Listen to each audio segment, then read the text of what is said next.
હું કઉ છું, આ ચકોડી મારી પાસેથી 10,000 રૂપિયા માંગતી હતી. 10,000 રૂપિયા ને શું કરવા છે આટલા બધાને? ખબર નહીં, કઈક એને ચોપડી લેવી હશે. તમને ખબર તો છે અત્યારે મોંઘવારી કેવી વધી ગઈ છે. 10,000 રૂપિયાની કઈ ચોપડી હોય ખરા? આપી દો ને 10,000 રૂપિયા. હા પણ મોંઘવારી તો દૂરની વાત છે, પણ મેં કોઈ દી નામી નથી સાંભળ્યું કે 10,000 રૂપિયાની એક ચોપડી મળે. બોલાય તો તું એને. ભાઈ હવે આપી દો ને, એને શું બોલાવવાની જરૂર છે? ચકોડી. હા પપ્પા. આ તારી મમ્મી એમ કહે છે કે તે એની પાસેથી 10,000 રૂપિયા માંગ્યા ચોપડી લેવા માટે. પપ્પા પણ મેં મમ્મી પાસેથી કઈ 10,000 રૂપિયા નહોતા માંગ્યા, મેં તો 5,000 રૂપિયા જ માંગ્યા હતા.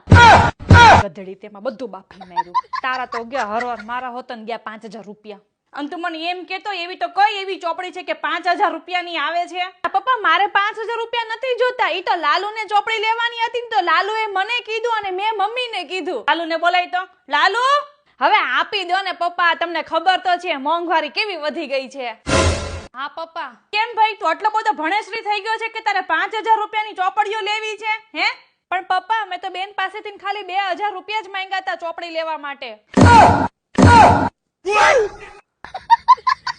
આખું ફેમિલી ફ્રોડ નીકળ્યો. બોલ, મને તો આજે ખબર પડી. ઘરના લોકો જ મને લૂંટી જાય છે તો પછી બહારના તો લૂંટે જ ને મને.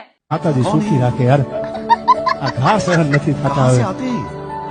આવા ખહુરિયા જાજા થઈ ગયા યાર, એની પીડા થાય.